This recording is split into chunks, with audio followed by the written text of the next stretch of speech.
ఇక మొదలెడదామా? Hi guys. ఇంకోసారి హాయ్ గాయ్స్, నా పేరు జానీ భాష.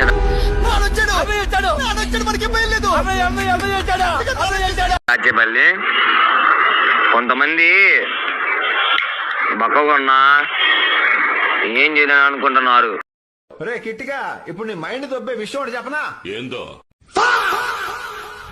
ప్యాంట్ వేసుకోమంటే లంగా కట్టుకుంటాం, పౌడర్ రాసుకోమంటే పసుపు రాసుకుంటాం. ఎన్నిసార్లు తిట్టడం, ఎన్నిసార్లు కొట్టడం.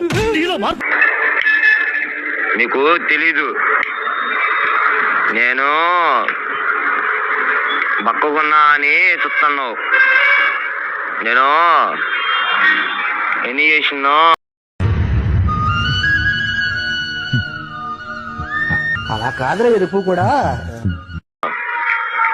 మీకు తెలియదు అనుకోండా. నేను గనక కత్తి పట్టుకుంటే మనకు అవసరమా? ఎవరు వచ్చినా ఆగను. జాగ్రత్త. ఓ పని చేయి, అయితే నువ్వు తెంగి